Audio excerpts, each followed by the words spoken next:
One, two, three, four. Dum tek tek dum tek tek dum tek. Assalamualaikum, hai sahabat hebatku di kota dan provinsi manapun kalian berdomisili hari ini, dan di jam berapapun kalian menemukan dan mengakses video ini. Welcome back, hai apa kabar dunia?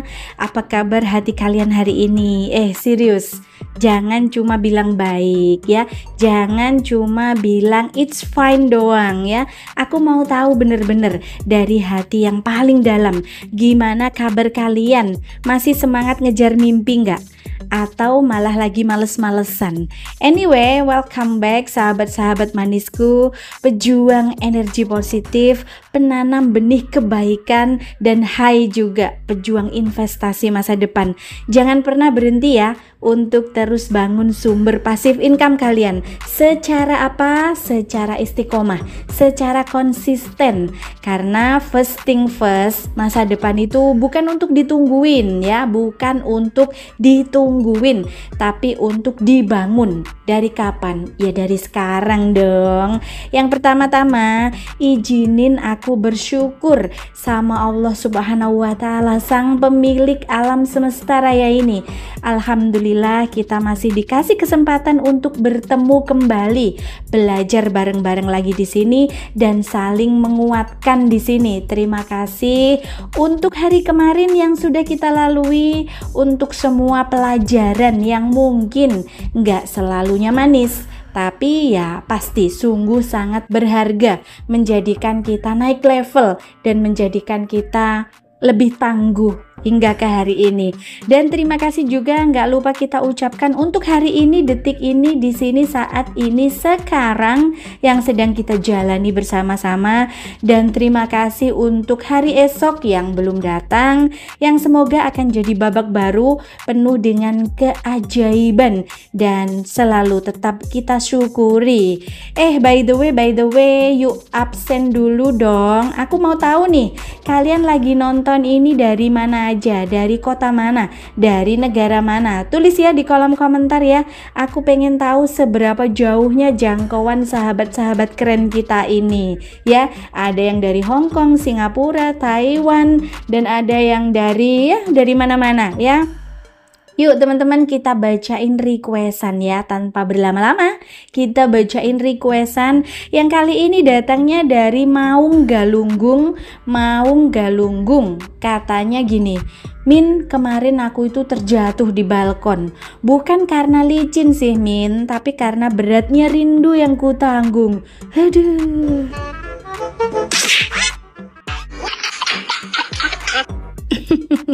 Sebenarnya itu tuh rindu atau kulkas 2 pintu sih bang? Ya anyway, syukurin ya. Ngomong-ngomong, sebelum kita mulai, kalian tahu nggak? Sekarang itu udah nggak ada alasan lagi buat nggak glowing ya, nggak stylish atau nggak punya barang keren di rumah. Karena di online shopnya Cawan Kosong semuanya ada.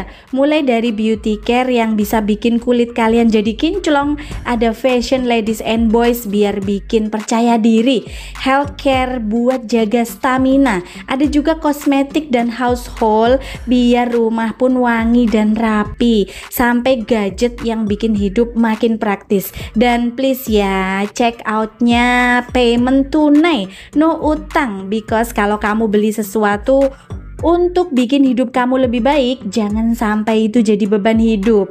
Linknya lengkap, udah aku taruh di description box bawah ya. Trust me, barang-barang di sana itu bukan cuma jualan, tapi investasi buat nambah value dirinya kamu. So check out ya.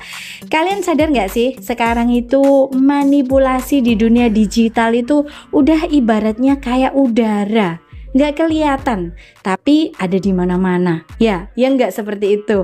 Ada yang lebih gawat lagi. Pelakunya sering banget pakai identitas palsu. Nah, first of all, jangan pikir ini tuh cuma masalah scam kecil-kecilan. Enggak ya, enggak. Ini adalah masalah serius, very dangerous. Because korban-korbannya nggak cuma kehilangan uang, tapi juga kehilangan rasa percaya diri, kadang kena mental, kehilangan semangat, dan bahkan juga kehilangan harga diri. So, it's very dangerous. Kenapa bisa begitu marak? Kenapa? Because sekarang semua orang itu punya privilege. Because semua orang itu punya privilege untuk bikin akun, pasang foto keren yang kadang ya you know lah ya, nyolong dari Google ataupun dari sosmed-sosmed lain. Tulisan di caption bionya kadang bikin orang itu mabuk kepayang, dan suddenly mereka bisa nyamar jadi siapa aja.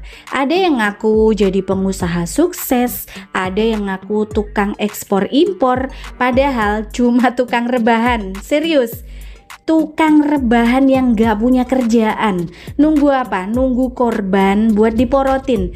Ada yang ngakunya temen lama, ada yang ngakunya penggemar, followers, fans berat kita, ataupun katanya pernah ngelihat kita di suatu tempat, tapi ya ujung-ujungnya minta pinjaman. Ada juga loh yang modusnya romansa. Ya maybe mereka akan bilang aku sayang kamu setiap hari, tapi kamu percaya dan boom, dompet ikut sayang sama dia juga.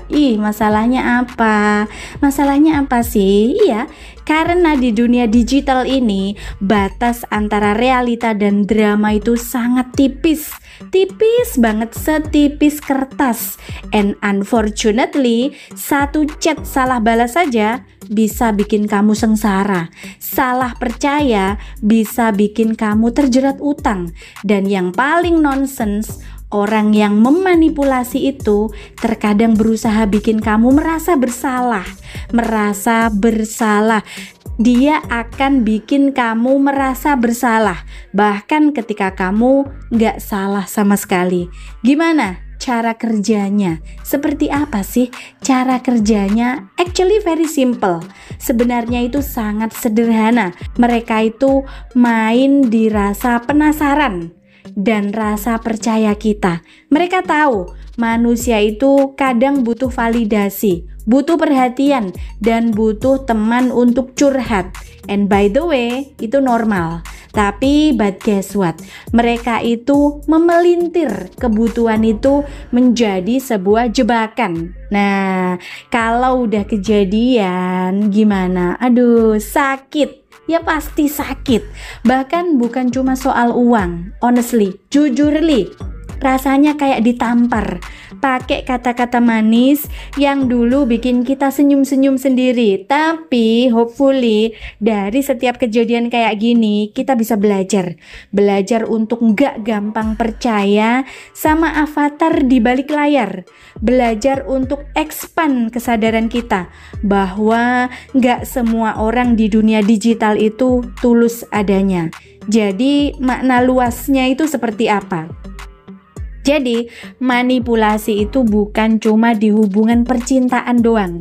Terkadang itu terjadi juga di bisnis, di pertemanan, bahkan di kalangan keluarga kita. Sometimes yang memanipulasi karena mereka itu butuh sesuatu dari kita. Pasti, dipastikan seperti itu. Mereka yang memanipulasi, pasti mereka akan mengambil keuntungan dari kita. Dan as long as kita itu nggak punya mindset yang sehat, ya kita akan jadi target yang empuk bagi mereka. Jadi please, kapanpun kamu merasa ada yang aneh di interaksi digitalnya kamu, berhenti sejenak. Kemudian kamu kaji, kamu berjeda, tanya ke dalam diri kamu sendiri, apakah ini beneran orang yang dia bilang? Atau probably jawabannya enggak. Dan ingat, identitas palsu itu enggak cuma merusak kepercayaan kamu, gak cuma merusak mental kamu, tapi juga bisa mengubah hidupmu ke arah yang gak kamu mau.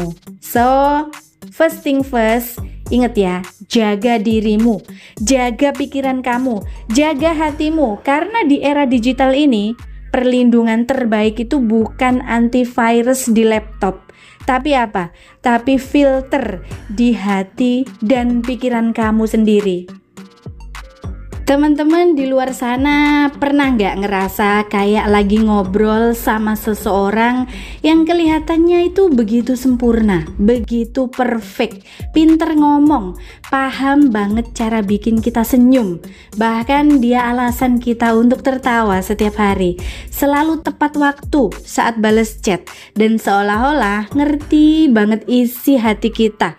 First of all, kedengarannya itu begitu indah, ya kan? But sorry to say ya, di era digital sekarang ini, indah itu belum tentu nyata, ya. Manipulasi digital itu seperti ibaratnya ilusi. Dia bikin kita melihat sesuatu yang ingin kita lihat, bukan yang sebenarnya ada. Ya kayak nonton film drama. Musiknya itu romantis, plot twistnya itu ya kadang bikin kita sampai baper. Tapi setelah cut, ternyata semua itu ya cuma acting. Dan di dunia online yang orang suka manipulasi itu paham banget kalau di balik layar mereka bisa jadi siapa aja. Karena mereka itu punya privilege untuk memoles foto, memalsukan cerita, bahkan bikin identitas baru yang gak pernah ada di dunia nyata. Ya, seperti itu. Kenapa mereka itu kok sampai melakukan itu? Kenapa? Kenapa sih kok mereka punya taktik dan trik sampai ngelakuin itu semua? Because untuk sebagian orang, manipulasi itu adalah cara mereka untuk bertahan hidup. Nah, itu. Karena apa? Mereka kadang nggak punya kerjaan. Mereka itu pengangguran, kaum rebahan. Tapi ya ingin dapat duit. Untuk apa? Untuk makan dong. Dan unfortunately ada yang melakukannya karena memang mereka itu memang dasarnya memiliki niat yang jahat. Nyari korban buat diporotin. Ada juga yang karena rasa insecure, pengen diakui tapi nggak percaya diri sama dirinya. Jadi diri yang kenyataan yang aslinya itu nggak sesuai sama yang digambarkan image-nya kepada kita. Mereka tahu kelemahan targetnya. Targetnya itu biasanya orang-orang yang ingin dicintai, orang-orang yang ingin dimengerti, orang yang ingin merasa diperlakukan spesial. And by the way, menurut aku ini nih bukan cuma soal penipuan uang doang sih. Ini kadang manipulasi itu jauh lebih kejam. Ada yang menguras energi emosional kita, bikin kita itu capek mikir, bikin kita itu berantakan, bikin kita mempertanyakan harga diri kita sendiri. Dan honestly, luka mentalnya itu jauh lebih sakit daripada kehilangan uang yang gak seberapa itu. Dan modusnya dipastikan macem-macem. Modusnya itu beragam.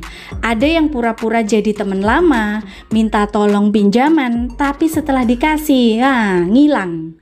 Ada yang pakai modus asmara. Nah, ini yang paling sering. Ada yang pakai modus asmara, bikin janji-janji manis tiap hari bikinnya, sampai kita itu begitu percaya, 100%, 1000% kita percaya mentah-mentah. Tapi ujung-ujungnya dia itu akan minta transferan, ya untuk keperluan yang bilangnya darurat, bilangnya akan diganti, bilangnya ya macam-macam lah. Pokoknya intinya akan menguras duit kita. Ada juga yang pura-pura sebagai pengusaha sukses, ya mungkin dia bakal ngajak investasi, padahal itu cuma apa? Cuma lingkaran penipuan. Itulah trik mereka.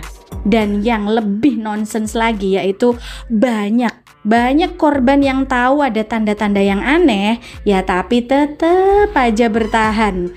Ya maybe kemungkinan mereka itu karena nggak mau mengakui kalau mereka itu udah ditipu. Dan padahal as long as kita itu nggak berani berhenti, mereka akan terus-terusan memeras sampai apa? Ya sampai habis. Bagaimana sih manipulasi bisa terasa begitu nyata? Mereka itu karena mereka itu paham psikologi manusia. Mereka itu tahu kapan harus muncul, kapan harus menghilang, kapan harus memberi perhatian yang manis, kapan harus membuat kita menjadi panik, Mereka itu bisa suddenly mengirim pesan, aku butuh kamu banget, tepat di saat kita itu lagi rapuh. Dan di momen itu kita lupa, kita itu jadi lupa untuk menggunakan logika kita. But guess what? Mereka itu tidak benar-benar butuh kita. Enggak, itu cuma drama dia, cuma triknya dia. Mereka itu butuh apa yang kita punya. Ya, dan makna luasnya, manipulasi ini nggak hanya terjadi antara individu dan individu. Terkadang ini terjadi di level komunitas, bahkan negara, bahkan influencer yang nggak sengaja ngebangun citra palsu demi untuk mencapai sebuah keuntungan belaka. Ada akun berita ya yang menyebarkan informasi setengah benar. Untuk apa? Untuk menggiring opini. Ada organisasi yang memanipulasi demi kekuasaan, atau sometimes kita bahkan gak sadar kita sedang diarahkan untuk percaya kepada sesuatu yang gak benar adanya, ataupun bahkan sesuatu yang salah. Gimana sih caranya melindungi diri kita? Ya, yang pertama, kamu harus memiliki healthy mindset. Kamu itu harus memiliki mindset yang sehat, yang waras. Sadari bahwa nggak semua orang di dunia maya itu tulus adanya. Jangan gampang terbuai dengan sebuah kata-kata manis, janji-janji manis, ataupun ya omongan-omongan yang lembut. Apalagi dari orang yang belum pernah kita temui di dunia nyata secara langsung. Kita belum menyaksikan dengan mata kepala kita sendiri. Yang keduanya, filter informasi. First thing first, sebelum kamu percaya, periksa dulu, screenshot, cari di Google, cek jejak digitalnya. Kalau dia ngaku seorang pengusaha yang sukses, tapi jejaknya cuma akun Instagram baru seminggu, ataupun akun-akun sosmed yang gak ada sama sekali postingan, semuanya di private, nah probably itulah tanda bahaya. Dan yang ketiganya, jangan takut untuk bilang tidak. Nah, kadang kan kamu itu jadi orang gak enakan, segan, sungkan, gak enak mau bilang tidak. Nah, because manipulasi ini hanya bekerja kalau kita itu membiarkan pintu kita itu terbuka. Ya, tutup pintu itu kalau sudah kamu ngerasa tanda-tanda aneh. Mungkin ada yang bilang, tapi kan gak semua orang jahat. Iya, itu betul. Gak semua orang jahat itu betul. Even though gak semua orang jahat, kita tetap perlu hati-hati. Karena satu kesalahan percaya bisa merusak banyak hal. Kita itu tetap perlu hati-hati karena satu kesalahan bisa merusak banyak hal. Dan kalaupun kamu pernah jadi korban, nah, kamu jangan merasa jadi bodoh ya. Kamu jangan merasa bahwa kamu itu orang lemah ataupun kamu masih kurang tidak banyak pengetahuan ya. Ingat, manipulasi itu dirancang memang untuk menipu siapapun itu. Bahkan orang pintar pun bisa kena. Yang penting kita itu belajar dari situ. Dan hopefully pengalaman itu akan bikin kita lebih kuat, lebih waspada, dan tentunya lebih bijak. Karena pada akhirnya di era digital ini bertahan hidup bukan cuma soal punya penghasilan doang, tapi juga soal punya kesadaran untuk melindungi hati, pikiran, dan kepercayaan kita sendiri. Somehow, dari semua hal buruk yang kita alami, kita akan menemukan satu hal baik. Kesadaran bahwa kita itu berharga dan tidak semua orang layak kita beri akses ke dalam hidup kita. Actually, apa sih benang merahnya? Ya, kalau aku tarik benang merah dari obrolan barusan tadi, bahaya manipulasi di era digital itu begitu nyata banget. Dan kuncinya sih menurut aku cuma 3, yaitu sadari, saring, dan tegas. Sadari, kenapa? Gak semua orang yang tampak baik di layar itu benar-benar baik di dunia nyatanya ya. Jadi makanya perlu kita sadari, kemudian saring. Jangan langsung percaya, cek dulu fakta-faktanya dan jejak digitalnya, cek semua informasi itu harus akurat. Makanya kita perlu punya filter, saring ya. Kemudian kita mesti tegas. Kenapa? Berani bilang tidak kalau ada yang terasa aneh. Berani aja bilang tidak, jangan jadi tidak enakan, karena kamu akan jadi korban seperti itu. Jadi target yang empuk ya, kalau gampang nggak enakan. Karena manipulasi itu ibaratnya racun yang manis. Rasanya enak-enak di awal, rasanya itu memang indah di awal ya, tapi pelan-pelan bisa merusak. Dan di dunia yang penuh identitas palsu ini, kekuatan kita itu ada di kesadaran, bukan di kepintaran semata. Pesan pentingnya ya, ingat selalu, jaga hati, jaga pikiran, jaga kepercayaanmu, karena itu adalah modal utama untuk bertahan di zaman digital ini. So remember that. By the way, aku mau ngucapin thank you very much. Terima kasih yang super duper and big hug buat kalian yang udah nyempetin share-share video ini ke grup-grup komunitas influencer dan ke grup-grup afiliator sukses, ke grup komunitas konten kreator regional, bahkan sampai ke lingkaran teman-teman yang sefrekuensi. Kalian itu sungguh luar biasa. Dari yang dulu channel ini cuma 2 biji subscriber ya, sampai sekarang alhamdulillah bisa dikenal, berkembang, dan jadi rumah belajar bareng kita semua. Itu semua because kalian gak pelit berbagi energi positif. Kalian itu wah super duper keren banget. Thank you so much ya geng. Oke teman-teman, oke sahabat manisku, thank you ya udah nemenin aku ngobrol panjang lebar hari ini. Aku cuma mau bilang hidup itu nggak bisa kita kontrol sepenuhnya, tapi kita bisa kontrol cara kita merespon.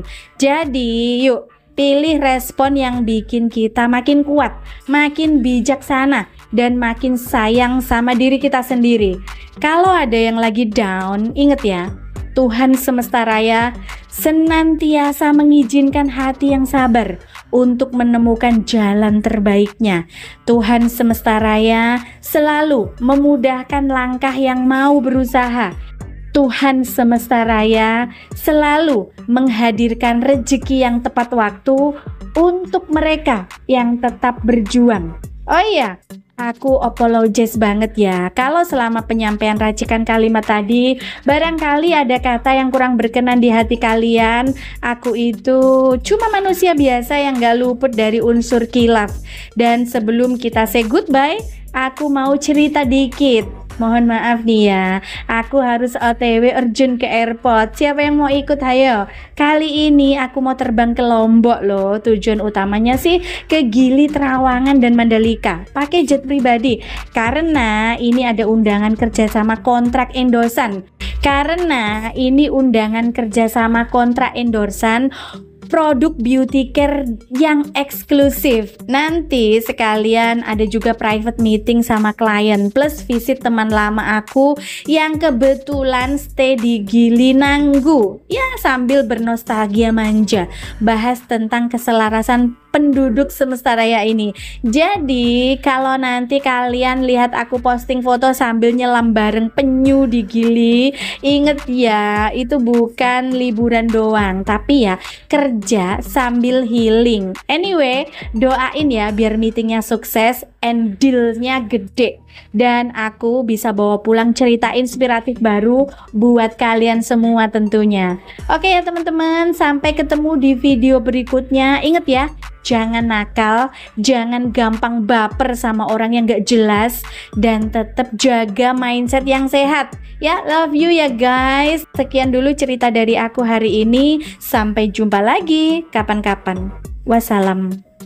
Don't forget to subscribe if you haven't yet, like and comment if you enjoy the content, and share it with your loved ones so we can keep learning together here.